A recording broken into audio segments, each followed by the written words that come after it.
Vande Mataram. Composition વિભાગમાં ગ્રામરની અંદર dialog writing આપણે અગાઉના લેક્ચરોમાં એ પૂર્ણ કરેલું છે. ત્યાર પછી કમ્પોઝિશન વિભાગની અંદર અત્યારે તમે સ્ક્રીન ઉપર એ જે જોઈ રહ્યા છો ટોપિક નંબર 2 કોમ્પ્રિહેન્શન આપણને આપવામાં આવેલું છે, જેમાં આપણને પેરેગ્રાફ અથવા તો કાવ્યો એ આપવામાં આવેલા હોય છે કે જેને આપણે સમજી એના આધાર પરથી જે પ્રશ્નો પૂછાયા છે એના એ જવાબ આપણે લખવાના હોય છે. આપણે સૌથી પહેલો જે પેરેગ્રાફ આપણને આપવામાં આવેલો છે એ પેરેગ્રાફને અહીંયા સમજીએ તો the Arabian desert is not all right. અરેબિયાનું જે રણ છે, ડેઝર્ટ શબ્દનો અર્થ થાય છે રણ, એ સંપૂર્ણ રીતે સૂકું નથી, એટલે કે પાણી વિહોણું નથી. There are some places in it with springs and shady trees. આમાં કેટલીક એવી જગ્યાઓ છે, કેટલાક એવા સ્થળો છે કે જ્યાં એ પાણીના ઝરણાઓ છે. સ્પ્રિંગ્સ શબ્દનો અર્થ અહીંયા વોકળા છે, ઝરણા છે. એન્ડ શેડી ટ્રીસ, છાયાદાર વૃક્ષો. They are cold oasis. અને એવી જગ્યા રણ વિસ્તારની અંદર જ્યાં પાણી અને છાયાદાર વૃક્ષો એ હોય છે કે જેને રણદ્વીપ તરીકે ઓળખવામાં આવે છે. એટલે કે ત્યાં મુસાફરો, પક્ષીઓ, પ્રાણીઓ આ બધાનો મેળાવડો એ આપણને જોવા મળે છે, કારણ કે રણ વિસ્તારમાં પાણી અને છાંયડો આ બે વસ્તુની એ ભરપૂર માત્રામાં જરૂરિયાત હોય છે અને એ જગ્યાઓ રણ વિસ્તારમાં ખૂબ જ ઓછા પ્રમાણમાં એ જોવા મળતી હોય છે. તો આવી જે જગ્યાઓ છે રણ વિસ્તારમાં એને ઓએસિસ એટલે કે રણદ્વીપ તરીકે ઓળખવામાં આવે છે. There is always a crowd of travelers there. અને આ સ્થળ પર હંમેશા મુસાફરોની એ ગળદી હોય છે, ટોળા હોય છે. એ મુસાફરો માણસો તરીકે પણ હોઈ શકે અથવા તો પશુ પક્ષીઓ કે જે રણ વિસ્તારની અંદર એ વસવાટ કરે છે એવા પણ હોઈ શકે. They get water and shade there. ત્યાં તેઓને પાણી અને વૃક્ષનો છાંયડો આ બંને વસ્તુઓ એ સરળતાથી એ પ્રાપ્ત થાય છે. They also get dates from the date plants. અને એ ઉપરાંત ત્યાંનું ફળ, રણ વિસ્તારની અંદર ખાસ કરીને જે ખારેકનું વૃક્ષ જે છે, ફળ એ આપતું વૃક્ષ એ વધારે જોવા મળતું હોય છે કે જેમાંથી આપણે ખજૂર એ પણ એ બનાવવામાં આવે છે. તો એના વૃક્ષો એ ત્યાં એ જોવા મળે છે કે જેમાંથી આ ફળ પણ એ લોકો એ ખાઈ શકે છે, પ્રાણીઓ કે પક્ષીઓ અથવા તો મુસાફરો માણસ તરીકે જ્યાં એ પહોંચ્યા હોય તેઓ. Dates are a kind of sweet fruit. Date એટલે કે ખારેક જે છે એ એક પ્રકારનું ગળ્યું એ ફળ છે. They grow on trees. અને એ વૃક્ષ પર ઉગે છે. These trees are called date palms. અને આ વૃક્ષો એ ડેટ પામ્સ એટલે કે ખારેકના વૃક્ષ તરીકે ઓળખવામાં આવે છે. The date palm is like the coconut tree. અને આ ખારેકનું વૃક્ષ એ જેવી રીતે નારિયેળી હોય છે, એટલે કે કોકોનટ ટ્રી જે હોય છે એવા પ્રકારનું એ દેખાવનું જોવા મળતું હોય છે. અહીંયા પેરેગ્રાફને સમજૂતીમાં લીધા પછી એના પરથી આપણને જે પ્રશ્નો પૂછાયા છે આપણે એ પ્રશ્નોના એ જવાબ અહીં લખવાના છે. તો સૌથી પહેલો પ્રશ્ન, is the Arabian desert all dry? અહીંયા સહાયકારક ક્રિયાપદની મદદથી એ પ્રશ્ન બનાવવામાં આવેલો છે કે જેનો જવાબ આપણે યસ અથવા તો નોથી એ શરૂ કરવો પડતો હોય છે.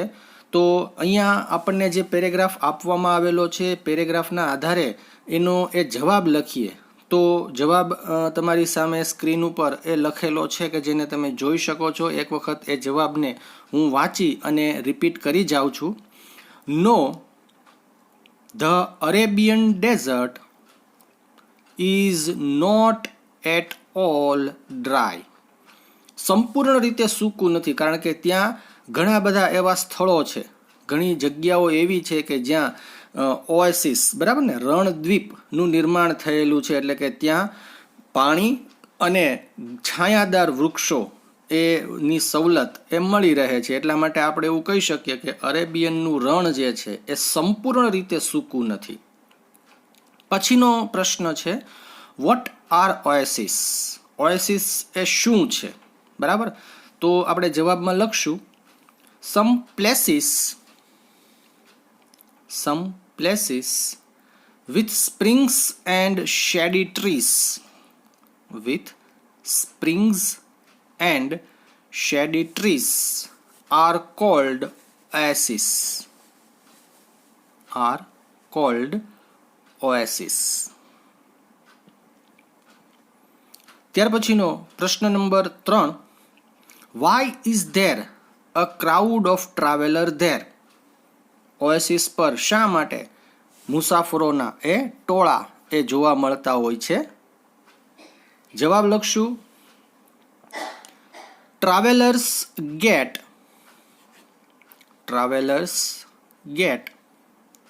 Water and shade there, so ત્યાં મુસાફરોને પાણી અને છાંયડો, આમ બે વસ્તુઓ એ પ્રાપ્ત થતી હોવાના કારણે મુસાફરોના ટોળા આ સ્થળ ઉપર એ જોવા મળતા હોય છે. પ્રશ્ન નંબર 4 છે, વોટ આર ડેટ્સ? ડેટ્સ શું છે? તો આપણે જવાબ લખશું dates are a kind of sweet fruit. Dates are a kind of sweet fruit. એક ગળ્યું ફળ છે, મીઠું ફળ છે. પાંચમો અને છેલ્લો પ્રશ્ન કે જે આપણને આ પેરેગ્રાફના આધાર પર એ પૂછવામાં આવેલો છે, વોટ આર ડેટ પામ્સ? બરાબર, તો આપણે જવાબ લખશું dates fruit trees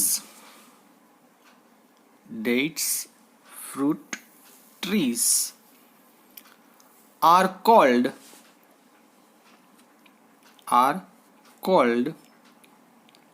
dates palms.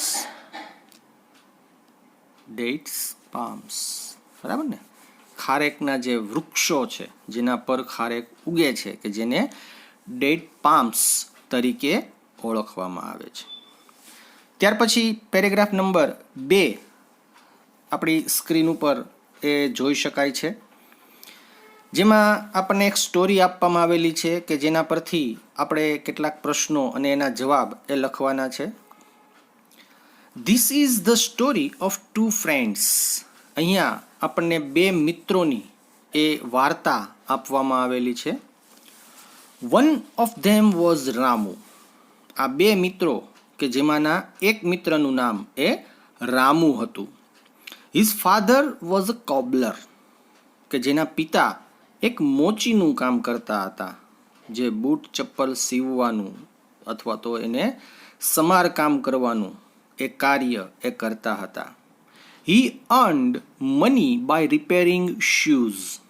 અને એમનો વ્યવસાય બૂટ ચપ્પલ એ રિપેર કરીને, સમારકામ કરી અને એ પૈસા કમાવાનો એમનો વ્યવસાય હતો. The other was Pratap.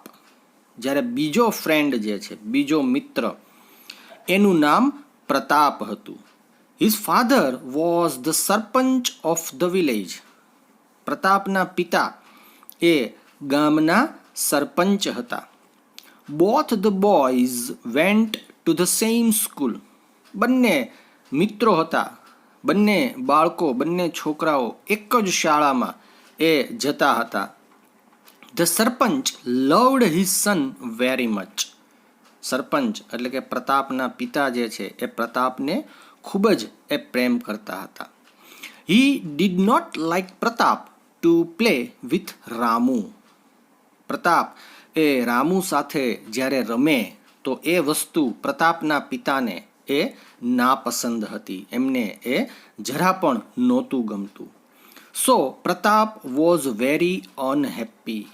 તેથી પ્રતાપ એ ખૂબ નાખુશ હતો, દુઃખી હતો. One day Ramu and Pratap decided to run અવે. એક દિવસ રામુ અને પ્રતાપ એ ભાગી જવાનું એ નક્કી કરે છે. તો અહીંયા આપણને જે સ્ટોરી આપવામાં આવેલી છે કે જેના પરથી આપણને જે પ્રશ્નો પૂછવામાં આવેલા છે, આપણે એ પ્રશ્નોના ઉત્તર એ સમજીએ. તો સૌથી પહેલું છે, વોટ વોઝ પ્રતાપ્સ ફાધર. પ્રતાપના પિતા શું હતા? બરાબર. તો પ્રતાપના પિતા જે છે એ સરપંચ, એ ગામના સરપંચ હતા. તો જવાબ તમારી સામે લખાયેલો છે, હું વાંચું છું. જવાબ છે Pratap's father was the serpent of the village.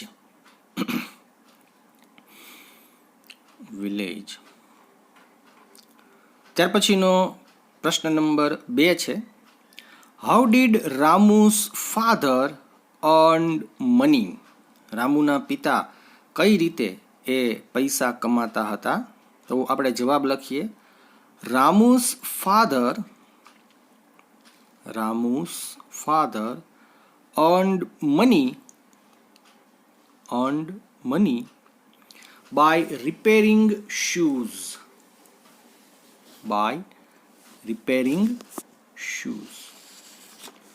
ત્યાર પછી આપણને ટ્રુ ફોલ્સ એ પૂછવામાં આવેલું છે. તો ત્રીજું વાક્ય છે, ધ સરપંચ લવડ રામુ. બરાબર. વાક્ય ટ્રુ છે તો સામે આપણે ટ્રુ લખવાનું છે, ફોલ્સ છે તો જે આપણને ખાલી જગ્યા આપેલી છે એમાં ફોલ્સ લખવાનું છે. આ વાક્ય જે છે એ ફોલ્સ છે. બરાબર. The sarpanch loved his son, એટલે કે પ્રતાપ. ત્યાં રામુ નામ ન આવે પણ પ્રતાપ નામ આવશે. તો ત્યાં આપણે સામે જવાબમાં ફોલ્સ એ લખશું. ત્યારબાદ પ્રશ્ન નંબર 4 સમજીએ. તો પ્રશ્ન નંબર 4 છે, what did the two friends decide. બંને મિત્રોએ એ શું નક્કી કર્યું? તો જવાબ છે ધ ટુ ફ્રેન્ડ્સ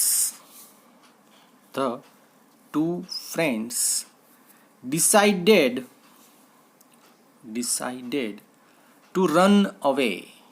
ભાગી જવાનું એ બંને મિત્રો જે છે એમણે એ નક્કી કર્યું હતું. અને પ્રશ્ન નંબર 5 છે, અનહેપી મીન્સ. તો એમાં ઓપ્શન 3 આપેલા છે, એ સેડ, બી એંગ્રી અને સી એક્સાઇટેડ.